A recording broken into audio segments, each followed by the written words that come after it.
tous, c'est Franck de l'équipe Pêcheurs des Hautes Terres. Je vous fais cette petite vidéo pour vous expliquer comment on change une poignée de moulinet. Voilà, tout simplement, avec knob. Vous voyez, comme pour mettre un knob comme ceci. Vous allez voir, c'est hyper simple. Ça nécessite que très peu de matériel. Donc ouais, vous savez, on en fait des knobs. C'est fait de manière artisanale. Il y a tout un panel de couleurs, de formes aussi différentes. Et vous voyez des couleurs comme ça aussi, très sympa. Du bois stabilisé, de la résine époxy. Voilà, c'est indestructible, ça passe partout. Voilà. Vous allez voir, c'est très simple. Le seul outillage que vous avez besoin, c'est un tournevis. Voilà. Cruciforme. On a tous ça chez soi, donc ça pose aucun problème. On vous fournit bien sûr une petite épingle de démontage, 3 petites bagues d'ajustement s'il y a besoin, c'est pas toujours le cas, et le bouchon bien entendu. Donc je vais sortir l'épingle. Voilà. Qui va nous servir à démonter le knob. Voilà. Vous voyez, il y a un bouchon. Ben voilà, avec le trou au milieu. Donc je vais venir l'insérer dedans et tirer dessus. Et ça devrait sortir. On n'a pas toujours besoin d'épingle, ça dépend des modèles. Vous voyez là, ça sort très bien. Voilà, j'ai enlevé le bouchon. Bon, vous pouvez perdre, on n'a plus besoin après.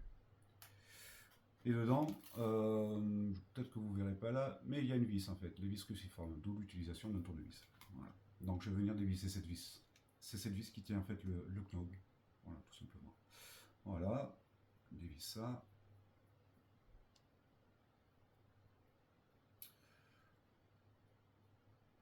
Jusque là tout va bien, c'est pas trop compliqué. Voilà, j'ai sorti le knob. Ouais, j'ai une petite rondelle qui est restée dessus. C'est la rondelle en téflon qui va dessous. C'est souvent une rondelle en téflon où, en fonction des marques des moulinets, des gammes, etc. Et là, c'est un Revo Toro, c'est un Revo Beast, pardon. Là, c'est une bague en téflon. Et sur le dessus aussi, là, on a la vis que je vais enlever avec l'autre bague. Des fois, c'est des roulements. Voilà. Vous voyez, j'ai fait sortir en poussant très légèrement. Faites attention de ne pas abîmer le roulement. C'est la seule chose à laquelle il faut faire attention. Voilà, j'ai sorti ces deux éléments, la vis et le roulement.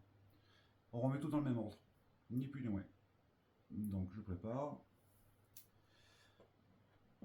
Et c'est reparti, on remonte. Le knob, la rondelle du fond, le knob, hop, on vient insérer la rondelle qui va dessus. Si vous avez une rondelle à ajouter pour le blocage, voilà, vous verrez, c'est en dessous là qu'il faudra la mettre. En dessous cette rondelle là en plastique blanche, ou en dessous du roulement.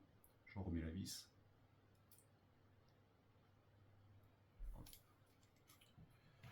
Je l'ai même mise. On va faire différemment. Je vais mettre la vis et la bague en même temps. Voilà, comme ça, c'est dedans.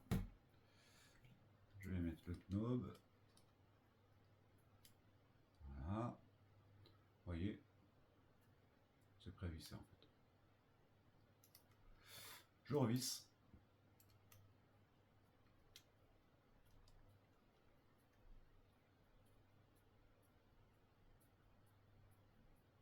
Là, ça va.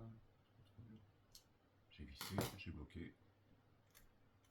On vérifie que ça tourne bien. Et maintenant, je vais prendre ma pochette là. Hop, je vais sortir le bouchon. Bon, avec les deux mains, ce sera plus facile. Voilà. Et je vais venir mettre le bouchon sur le dessus. En appuyant. Hop. Et c'est bon, il est bloqué. Et ça tourne librement. Ça tourne tout seul. S'il y a trop de jeux dans ce sens-là, là ça va, il n'y en a pas. S'il y a trop de jeux, il en faut un tout petit peu, c'est pas gênant. Vous mettez les rondelles sous le roulement, comme je vous ai expliqué, et puis ça roule. Sympa, non? Bon, facile. À très bientôt.